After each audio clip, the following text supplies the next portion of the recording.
할렐루야. 11월 10일 월요일 주기특별 새벽 기도에 시작하도록 하겠습니다. 사도신경으로 우리의 신앙을 고백합니다. 나는 전능하신 아버지 하나님 천지의 창조주를 믿습니다. 나는 그의 유일하신 아들 우리 주 예수 그리스도를 믿습니다. 그는 성령으로 잉태되어 동정녀 마리아에게서 나시고 본디오 빌라도에게 고난을 받아 십자가에 못 박혀 죽으시고 장사된 지 사흘 만에 죽은 자 가운데서 다시 살아나셨으며 하늘에 오르시어 전능하신 아버지 하나님 우편에 앉아 계시다가 거기로부터 살아있는 자와 죽은 자를 심판하러 오십니다. 나는 성령을 믿으며 거룩한 공교회와 성도의 교제와 죄를 용서받는 것과 몸의 부활과 영생을 믿습니다. 아멘. 찬송가 432장 찬양하시겠습니다. 찬송가 432장입니다.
사랑의 주님, 감사합니다. 올해 교회 창립 69주년을 맞습니다. 그동안 도원교회를 사랑하시고 성도들을 은혜와 축복으로 인도해 주심에 감사드립니다. 하나님의 자녀가 늘 평안하고 행복한 삶을 살기를 원하시는 아버지의 마음을 느낍니다. 하나님의 말씀에 순종하는 자들에게 한없는 은혜와 축복을 주시는 분이심을 알고 있습니다.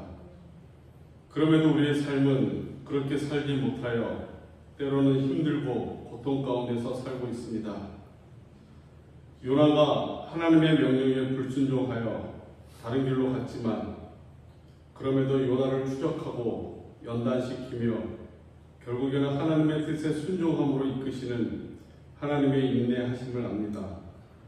우리도 요나처럼 하나님의 뜻에 불순종하게 살아갈지라도 우리를 버리지 않으시고 끝까지 추적하시고 연단시키시며 결국에는 하나님이 원하시는 곳으로 인도하실 것을 믿습니다. 이번 축의 특별 수백 기도회를 통해 하나님의 마음이 무엇인지 다시 한번 깨닫고 요나처럼 불순종으로 인한 고통과 연단의 과정을 거치지 말고 아브라함과 같이 순종함으로 하나님의 친구와 같은 존재로 살아가기를 원합니다.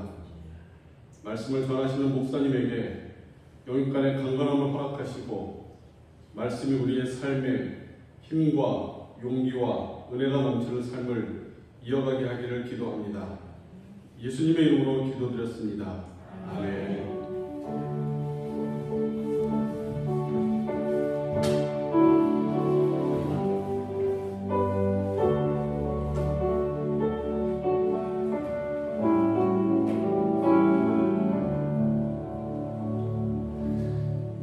오늘 우리 주신 하나님 말씀은 구약성경 요나서 1장 4절부터 16절까지 말씀입니다. 요나서 1장 4절부터 17절까지 말씀입니다. 구약성경 1286페이지입니다. 다 찾으신 줄 알고 저와 여러분들이 한 절씩 교도하도록 하겠습니다. 요나서 1장 4절부터 17절입니다. 여호와께서 큰 바람을 바다 위에 내리시매 바다 가운데 큰 폭풍이 일어나 배가 거의 깨지게 된지라 사람들이 두려워하여 각각 자기의 신을 부르고 또 배를 가볍게 하려고 그 가운데 물건들을 바다에 던지니라. 그러나 요나는 배 밑창에 내려와서 누워 깊이 잠이 든지라. 선장이 그에게 가서 이르되 자는 자여 어찌함이냐. 일어나서 내 하나님께 구하라. 혹시 하나님이 우리를 생각하사 망하지 아니하게 하시리라 아니라. 그들이 서로 이르되 자 우리가 제비를 뽑아 이 재앙이 누구로 말미암아 우리에게 임하였나 알아보자 하고 그 제비를 뽑으니 제비가 요나에게 뽑힌지라. 우리가 그에게 이르되 청하건대 이 재앙이 누구 때문에 우리에게 임하였는가 말하라. 내 생업이 무엇이며 내가 어디서 왔으며 내 나라가 어디며 어느 민족에 속하였느냐 하니 그가 대답하되 나는 히브리 사람이요 바다와 육지를 기르신 하늘의 하나님 여호와를 경외하는 자로다 하고 자기가 여호와의 얼굴을 피함인 줄을 그들에게 말하였으므로 우리가 알고 심히 두려워하여 이르되 내가 어찌하여 그렇게 행하였느냐 아니라 바다가 점점 흉흉한지라. 우리가 그에게 이르되 우리가 너를 어떻게 하여야 바다가 우리를 위하여 잔잔하겠느냐 하니 그가 대답하되 나를 들어 바다에 던지라. 그리하면 바다가 너희를 위하여 잔잔하리라. 너희가 이 큰 폭풍을 만나는 것이 나 때문인 줄을 내가 아노라 아니라. 그러나 그 사람들이 힘써 너를 줘 배를 육지에 돌리고자 하다가 바다가 그들을 향하여 점점 더 흉흉함으로 능히 못한지라. 우리가 여호와께 부르짖어 이르되 여호와께 구하고 구하오니 이 사람의 생명 때문에 우리를 멸망시키지 마옵소서. 무죄한 피를 우리에게 돌리지 마옵소서. 주 여호와께서는 주의 뜻대로 행하심이니이다 하고 그날을 들어 바다에 던짐에 바다가 뛰노는 것이 곧 끝인지라. 그 사람들이 여호와를 크게 두려워하여 여호와께 제물을 드리고 서원을 하였더라. 여호와께서 이미 큰 물고기를 예비하사 요나를 삼키게 하셨으므로 요나가 밤낮 3일을 물고기 뱃속에 있습니다. 아멘. 할렐루야. 특별 새벽 기도의 첫날입니다. 새벽 기도 오신 성도들을 주님의 이름으로 환영하고 축복합니다. 서로 한번 인사하겠습니다. 한 주간 은혜 주실 줄을 믿습니다. 그 날씨가 이렇게 아주 춥지는 않은 것 같아서 좀 다행입니다. 이 제가 이제 새벽 기도를 이렇게 하면서 느낀 건데, 나이가 어느 정도 50대 중반 넘어가면 새벽에 일어나는 게 그렇게 어렵지는 않습니다. 저는 이제 그래도 새벽 기도를 하니까 이게 몸에 비해서 이제 새벽에 일어나는 게 어렵지는 않습니다. 근데 젊은 분들은 좀 어렵겠죠. 근데 이제 비결은 하나밖에 없는 것 같아요. 일찍 주무시는 거. 12시 전에 주무셔야 되죠. 최소. 일찍 주무시는 게 일찍 일어나는 비결입니다. 그리고 군대에 그런 말이 있잖아요. 어차피 피할 수 없는 고통이라면 즐겨라. 기대하고 또 즐기면서 하면 더 은혜가 있잖아요. 저는 아침에 일어나서 너구리 하나 끓여 먹고요. 바나나 하나랑 사과 하나 깎아 먹고 와서 어쩔 수 없이 한다 이렇게 마음 먹지 마시고 이 시간을 즐겁게, 왜냐하면 이렇게 부부가 같이 새벽 기도에 나오기도 쉽지 않고 또 이렇게 특정한 시간을 정해서 나오기도 건강이 허락돼야 되고 시간도 허락돼야 되고, 그래서 여러분 새벽 기도 하시고 돌아가시면서 부부가 식사도 하시고 아니면 시간이 되면 커피도 한잔 하시고, 그래서 우리가 은혜도 받고 좋은 시간도 가지시기를 축복합니다. 우리 요나서 말씀을 한 주간 보겠는데요. 어제 하나님의 마음 1절부터 3절까지 보았다면 오늘은 4절부터 17절 제목을 하나님의 추격이라고 제목을 붙여보았습니다. 우리 속담에 뛰어봐야 벼룩이라는 말이 있습니다. 벼룩이 되게 높이 뛰더라고요. 한 1m 가까이 뛴다고 합니다. 그 조그만 게. 그런데 그래봤자 벼룩이라는 얘기죠. 얼마 못 간다는 얘기입니다. 요나가 하나님의 말씀에 불순종하여서 니느웨 반대편으로 도망을 갑니다. 그래봐야 얼마 못 가죠. 왜냐하면 하나님께서 요나를 치으셨고 요나를 부르셨고 요나에게 사명을 주신 분인데 요나가 어디로 도망을 갈 수 있겠습니까? 시편 139편의 말씀처럼 주께서 나의 앉고 일어섬을 아시고 멀리서도 나의 생각을 밝히 아시오며 나의 모든 길과 내가 눕는 것을 살펴보셨으므로 나의 모든 행위를 익히 아시오니 내가 주의 영을 떠나 어디로 가며 주의 앞에서 어디로 피하리까? 내가 하늘에 올라갈지라도 거기 계시며 스올에 내 자리를 펼치라도 거기 계시나이다. 우리가 주님 앞에서 어디로 피할 수 있겠느냐라는 거예요. 4절에 보면 하나님은 요나가 타고 가는 배를 멈추셨습니다. 이 팔레스틴 그 요방에서 출발해서 지중해를 거쳐서 스페인, 유럽으로 가는 배인데 이 지중해 한 가운데에서 배를 멈추셨습니다. 풍랑이라는 폭풍과 바람, 풍랑으로 멈춰 세우셨습니다. 이 폭풍은 신약 성경에도 나옵니다. 사도행전 26장, 27장에 보면 바울 사도가 예루살렘에서 체포되죠. 거기서 재판을 받다가 난 로마 시민권자라 황제에게 가서 심판을 받겠다 상고해서 이제 백부장 율리오가 죄수들을 호송하는 그 배에 타고 이제 로마로 압송되던 중에 이 유라굴로라는 큰 광풍을 만납니다. 그래서 2주간 주야로 배가 형방 없이 흐르다가 결국 이제 멜리디의 섬, 지금 몰타 공화국에서 파선한다, 이런 내용이 사도행전에 있죠. 그러니까 시대는 다르지만 기후도 비슷하고 바다도 같은 바다이니까 아마 어느 정도 비슷한 곳에서 이제 풍랑을 만난 것이 아닌가 생각합니다. 그런데 사도 바울이 만난 풍랑은 변화무쌍한 기후 가운데서 만난 풍랑이라면 요나가 만난 풍랑은 성격이 좀 다릅니다. 4절에 보면 여호와께서 큰 바람을 바다 위에 내리셔서 바다 가운데 큰 폭풍이 일었다. 그러니까 하나님께서 도망치는 요나를 멈춰 세우기 위해서 풍랑을 이제 일으킨 것입니다. 이 추격의 태풍이라고 제가 이름을 붙여보았습니다. 우리도 뭐 그런 거 있잖아요. 고속도로에서 뭐 속도 위반으로 간다거나 아니면 차선 위반으로 가면 저도 한번 이렇게 잡혀봤는데 어느 날 제가 좀 급한 일이 있었습니다. 그래서 우리 차가 좀 짙게 썬팅이 돼 있거든요. 그래서 냅다 전용을 타고 이렇게 달리는데 갑자기 왜 하얀색 제네시스가 쫙 달려오더니 제 앞에 탁 끼어들더라고요. 그래서 제가 속으로 승용차가 여기 들어오면 안 되는데 이런데 이게 그 암행 순찰차였어요. 언더커버라 그러죠. 갑자기 불을 바짝바짝 키더니 차 옆으로 빼세요. 차 옆으로 빼세요. 이러면서 옆으로 이렇게 안내를 하더라고요. 그래서 제가 얼마나 이제 당황했는지. 그러니까 이 다시스로 가는 배를 하나님께서 이 큰 풍랑으로 배를 멈춰 세우신 거예요.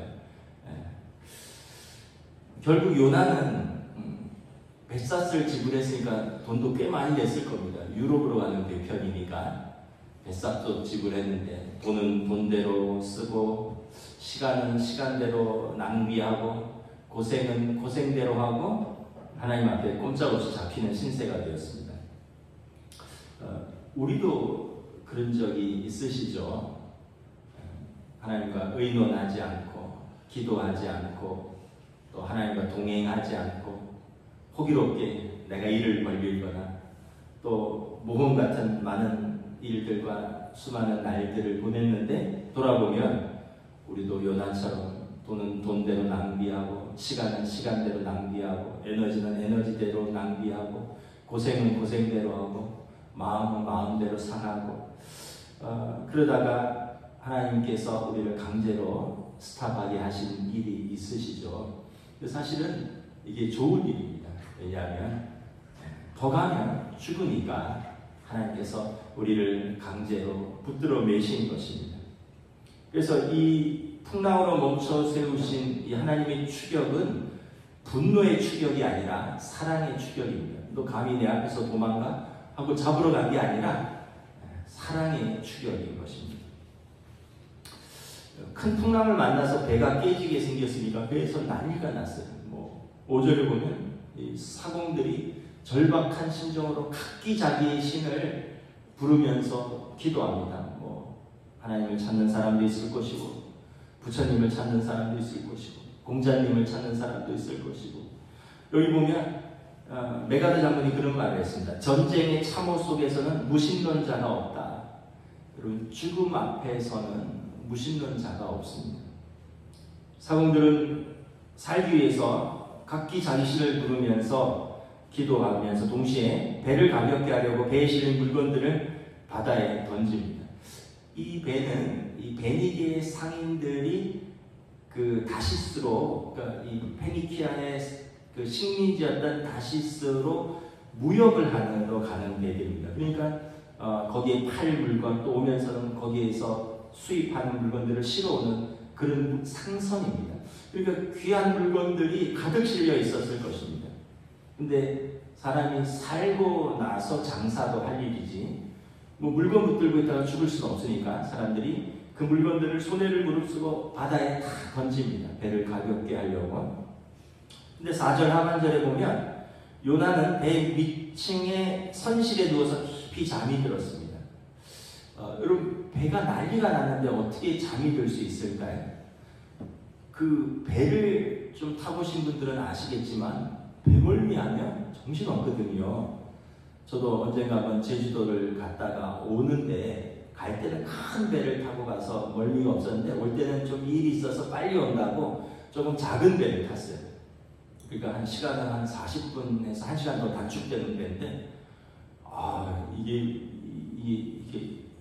울렁울렁 되니까 이게 앞뒤로도 롤링이라고 그러고 좌우로 이렇게 움직이는 걸 요잉이라고 하는데 앞뒤로 울렁거리다가 좌우로 울렁거리다 제가 그냥 거의 기절한다시피 있었던 적이 있는데 요나가 그 풍랑 가운데서 어떻게 배 밑바닥에서 그렇게 깨지 않고 잠이 들 수 있었을까?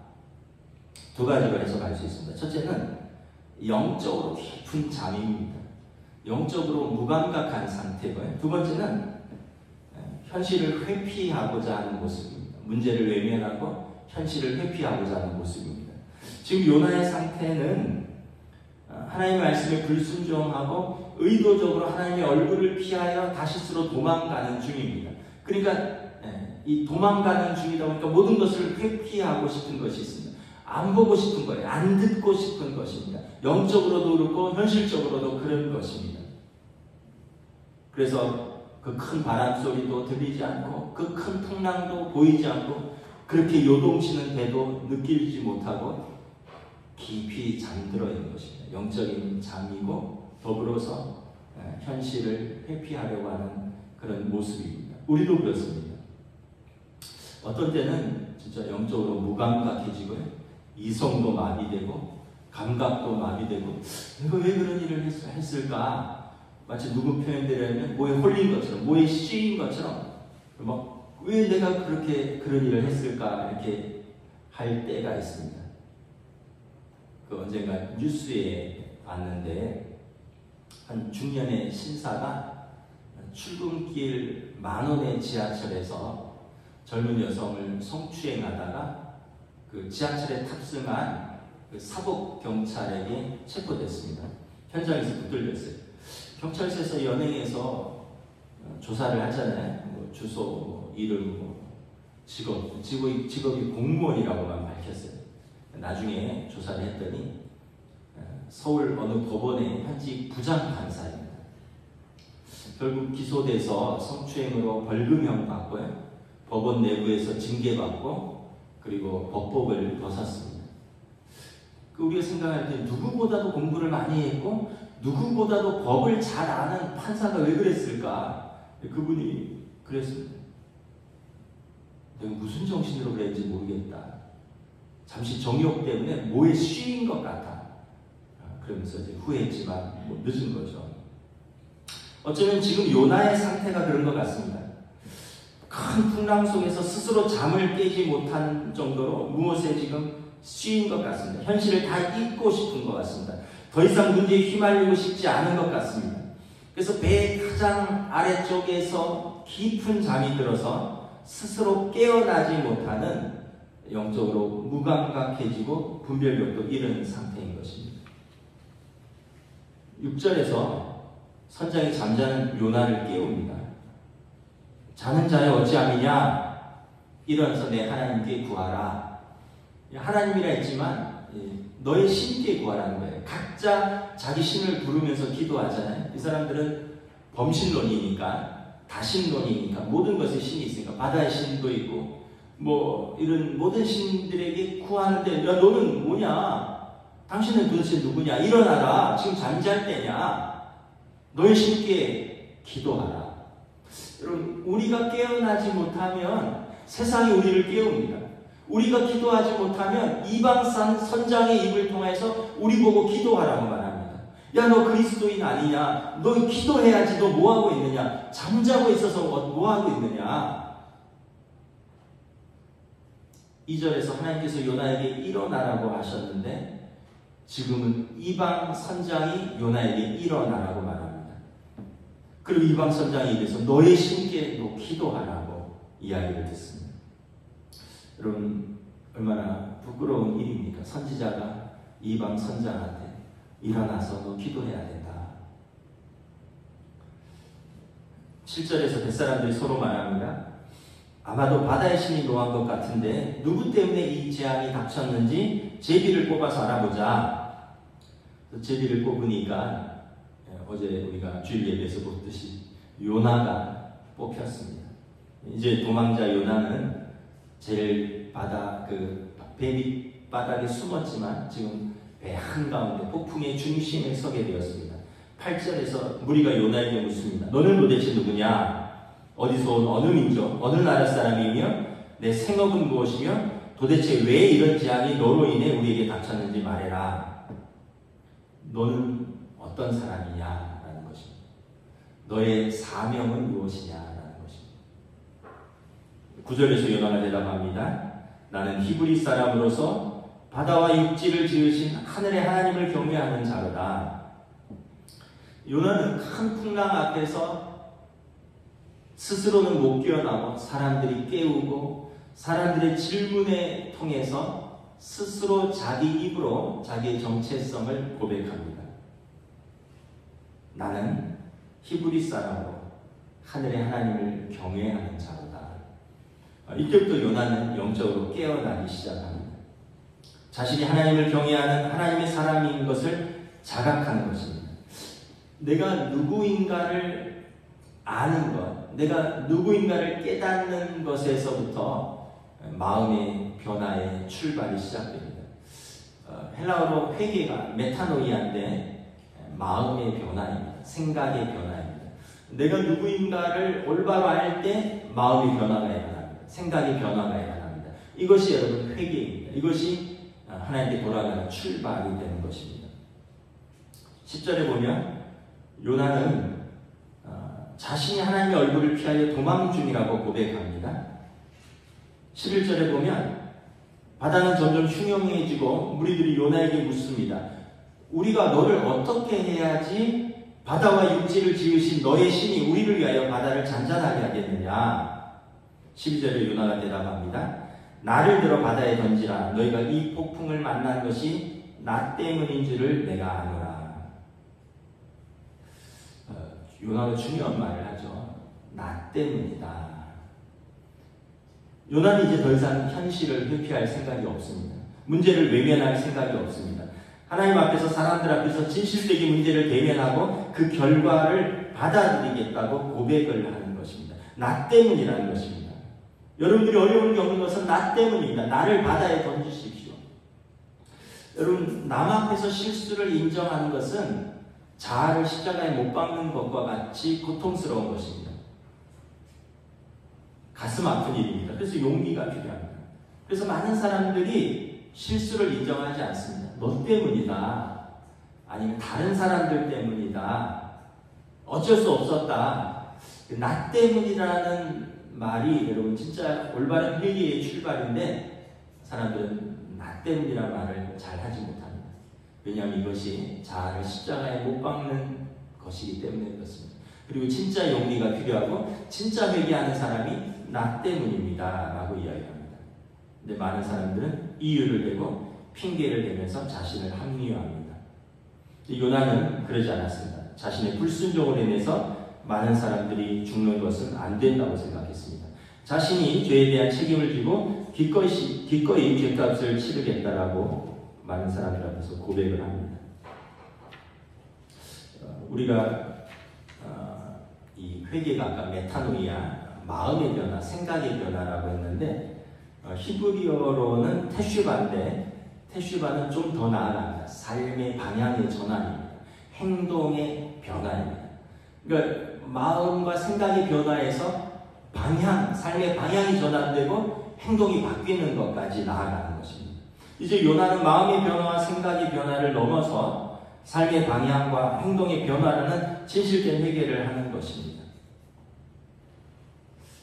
우리가 깨달아야 하는 사실이 있습니다. 우리가 하나님을 경외하는 믿음이 있다라고 말하면서 우리 주위의 사람들에게 또는 믿음이 없는 사람들에게 우리가 잘못한 것을 우리가 인정하지 않는다면 여러분 불신자들이 우리의 신앙생활을 위선적이라고 볼 것입니다. 우리 중에 믿음이 없는 가족들과 같이 사는 분들도 있을 것입니다. 또 직장에 믿음이 없는 많은 동료들과 같이 일을 할 것입니다. 그 사람들이 볼 때, 믿음이 없는 가족들이 볼 때 분명히 엄마 잘못인데, 분명히 아빠 잘못인데, 분명히 내 잘못인데 잘못을 인정하지 않고 외면하거나 회피하거나 변명하거나 다른 사람에게 책임을 돌린다면 가족들이 교회 다닌다면서 하나님 믿는다면서 위선적이야 이렇게 말할 것입니다. 직장에서 동료들이 우리가 하는 일을 위선적이라고 할 것입니다. 저와 여러분들이 삶을 통해서 어떻게 감동을 줄 수 있을까? 우리가 다른 사람들에게 어떻게 감동을 줄 수 있을까요? 여러 가지가 있겠죠. 솔선수범하거나 아니면 부지런하거나 아니면 사랑으로 섬기거나. 그런데 그런 것들도 있지만 또 하나는 우리가 잘못했을 때, 나 때문에 어려운 상황에 처했을 때 내 잘못을 그대로 받아들이고 시인하고 이것을 고치려고 노력하는 솔직하고 진실한 자세를 보일 때 우리 주변의 사람들이 우리를 감동할 것입니다. 우리의 믿음을 인정할 것입니다. 요나가 나 때문입니다. 나를 바다에 던지십시오 했더니 13절에 보면 그래도 뱃사람들이 인간적인 면모를 보입니다. 요나를 바다에 바로 던지지 않고 배를 바로 잡아보려고 노를 저으면서 힘을 써봅니다. 그렇지만 결국 바다는 점점 더 흉흉해지고 14절에 배에 탄 사람들은 그들의 수고가 헛됨을 알았습니다. 그들은 하나님께서 어떤 분인지는 정확히 모르지만 요나가 말한 대로 바다와 육지를 지으신 하늘의 하나님이여 이 사람의 생명 때문에 무죄한 우리를 멸망시키지 마옵소서 이제 주의 뜻대로 행하소서 하고는 15절에 노아를 격동하는 바다에 던져버립니다. 그리고 이내 풍랑이 그치고 바다가 잔잔해졌습니다. 그 16절에 보면 배에 탄 사람들은 이제 깨닫습니다. 하나님께서 바다와 육지를 창조하셨고 풍랑을 다스리시고 사람의 생명을 구원하시는 참신으로 알고 크게 두려워하고 하나님께 희생제물을 올려드리고 앞으로도 그들이 하나님을 섬길 것을 서원합니다. 5절에 보면 처음에 바다에 풍랑이 일었을 때 각기 자기들이 믿는 신의 이름을 불러면서 기도했다고 했습니다. 그런데 이제 16절에 보면 그 사람들이 모두 하나님의 이름을 부르며 하나님이 참 신이시며 하나님이 우리를 구원하실 수 있으며 이제 우리는 하나님만을 섬기겠다고 서원을 하는 것입니다. 놀랍게도 불순종한 요나의 진실된 회개와 새로운 삶의 결단이 배에 탄 수많은 사람들이 하나님의 이름을 부르며 하나님께로 돌아오게 되는 것을 볼 수 있습니다. 모든 것이 합력하여 선을 이루시는 하나님의 뜻을 이루는 것을 봅니다. 요나의 불순종도 바꾸어서 하나님의 선하신 뜻을 이루시는 것을 볼 수 있습니다. 요나를 통해서 니느웨에 가서 그 사람들을 회개하여 하나님께 돌아오라고 하기 전에 불순종 가운데서도 이미 요나를 통해서 배에 탄 사람들을 회개시키고 그들로 하여금 하나님께 돌아오는 일들을 하시는 그 놀라우신 하나님의 역사를 보게 됩니다. 17절에 하나님은 격동하는 바다에 던져진 요나의 생명을 바로 취하지 않으셨습니다. 여기 보면 큰 물고기를 예비하셨습니다. 하나님은 미리 예비하셨고요. 그리고 요나는 물고기 뱃속에서 3일을 더 회개하게 됩니다. 하나님의 얼굴을 피하여 도망가던 요나는 결국 하나님의 추격에 다시 하나님의 손에 붙들리게 되는 것입니다.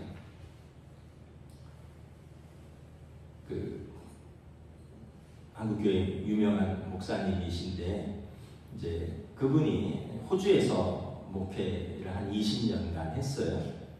이분이 이제 호주에서 목회하는데 큰아들이 사춘기 때 그렇게 힘들게 했대요. 그렇겠죠. 호주도 어쨌든 백인 사회에서 유색인종인 아시아인 학생이 학교를 다니니까 인종차별도 있고 뭐 놀리기도 했을 것이고 피부색도 다르고 이러니까 그런데다가 또 사춘기가 오니까 부모와 반항하고 부모와 싸우고 그리고 이제 하나님과도 싸우는 거예요. 하나님과도 반항하는 거예요. 그래서 이제 교회를 안 다니는 거예요. 여러분 제일 어려운 것 중에 하나가 뭘까? 여러분들은 잘 모르겠지만 담임 목사가 자기 자녀들이 교회 안 다니면 이건 어떻게 설명할 방법이 없을 것 같아요. 하다못해 이제 장로님들이 자기 자녀가 뭐 다른 교 다니는 거 말고 아예 신앙생활 안 한다. 이거를 설명하기도 어려울 거 아니에요. 근데 하물며 담임 목사가 자기 아들, 자기 딸이 신앙생활 안 한다. 여러분 이것처럼 교인들에게 면목없고 이것처럼 하나님 앞에 죄송하고 이것처럼 설명할 수 없는 일이 어디 있겠습니까? 근데 어떻게 뭐 때려 죽일 거예요? 사춘기 아들 그러다가 완전히 집 나가면 어떻게 이제 묵묵히 사모님하고 기도하면서 아들을 기다렸대. 목사님께서 하신 유명한 말씀이 있습니다. 작살에 맞은 고래가 어디 가겠어? 방황하다가 지치면 돌아오겠지. 그 유명한 말씀을 하셨어요. 지금 그 아들은 미국에서 신학교 졸업하고 미국에서 목회하고 있습니다. 제가 그 말이 아주 마음에 와닿더라고요. 작살에 맞은 고래가 어디 가겠어?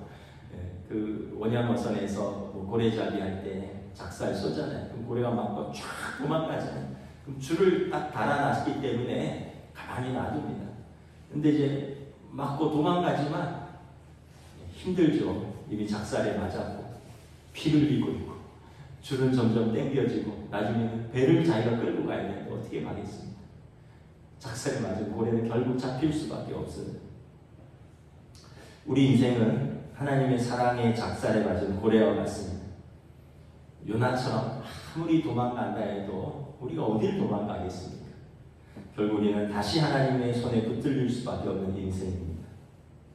빨리 항복하는 게 덜 고생하는 길입니다. 말씀을 마치겠습니다. 하나님의 말씀에 불순종하여 하나님의 얼굴을 피하여 도망치는 요나를 하나님이 추격하십니다. 그 추격은 분노의 추격이 아니라 사랑의 추격입니다. 하나님 얼굴을 피하여 떠나면 아버지의 집을 떠난 탕자처럼 돈 낭비, 시간 낭비, 인생 낭비하면서 더 큰 풍랑을 만난다는 것을 우리가 깨닫습니다. 요나처럼 다시 하나님의 손에 붙들리는 것이 사는 길입니다. 하나님의 마음을 알고 하나님의 손에 붙들려 살아가는 저와 여러분이 되시기를 우리 주님의 이름으로 축복합니다. 아멘. 우리 이 시간 합심하여 기도하시다가 각자 돌아가시겠습니다. 할렐루야. 주님의 은혜를